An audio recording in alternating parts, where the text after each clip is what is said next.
দাদা মদ খালে বেয়া হৈ নাযায়, কিছুমান চিন্তাই মদ খাবলৈ বাধ্য কৰায়। তো আজি ইয়াৰ বিষয়ে দুটামান কথা কওঁ, মন দি শুনিব। মদ খোৱা সকলক একো নালাগে, লাগে মাথো বাহানা, লাগিলে সুখৰে হওক লাগিলে দুখৰে হওক। সুখৰ দিনত কব আজি ফূৰ্তিৰ বাবে বন্ধুৰ লগত এগিলাচ খাই দিলো, আৰু দুখৰ দিনত কব আজি দুখৰ বাবে বন্ধুৰ লগত এগিলাচ খাই দিলো। মদ খোৱা সকলৰ বাবে এটা ষ্টৰী কওঁ, একদম ৰিয়েল ষ্টৰী। এজন ফকীৰ আছিল, ফকীৰ মানে হ'ল নিষ্পাপ মানুহ। সেই ফকীৰজনক এজনী ৰাণীয়ে মাতি পঠিয়ালে। তেওঁ আহিল, আহাৰ পাছত ৰাজমহললৈ লৈ গল। নিয়াৰ পাছত সকলো দৰ্জা খিৰিকী বন্ধ কৰিলে। তাত এটা কণমানি শিশুও আছিল, আৰু তাৰ পাছত ৰাণীয়ে অফাৰ কৰিলে, তুমি মোৰ লগত হয়তো ফিজিকেল ৰিলেশ্যন বনোৱা, আৰু নহলে বা সেই কণমানি শিশুটোক হত্যা কৰা, আৰু নহলে সেই মদৰ বটলটো খাই শেষ কৰা, তেতিয়াহে তুমি ইয়াৰ পৰা যাব পাৰিবা। তেতিয়া ফকীৰজনে ভাবিলে, অন্য এজনী মহিলাৰ লগত যদি মই ফিজিকেল ৰিলেশ্যন বনাও মোৰ বহুত ডাঙৰ পাপ লাগিব, আৰু কণমানি শিশুটোক হত্যা কৰাটোতো আৰু ডাঙৰ পাপ লাগিব। মদ খালেও পাপ লাগিব। যদি মই ফিজিকেল কৰো মোৰ লগত আগফালৰ মানুহজনৰো ক্ষতি হব, যদি মই কণমানি শিশুটোক হত্যা কৰো সেই শিশুটিৰো ক্ষতি হব।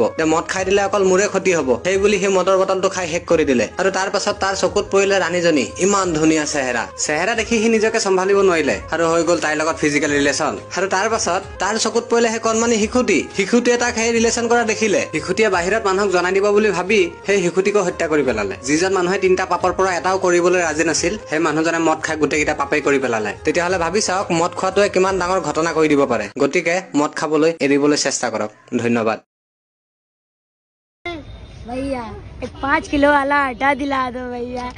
भैया मेरी माँ का तबीयत खराब है भैया, ऐसा इंसान नहीं हूँ भैया। आपका दिल जो देना होगा दो, वरना लाइक करो फॉलो करो।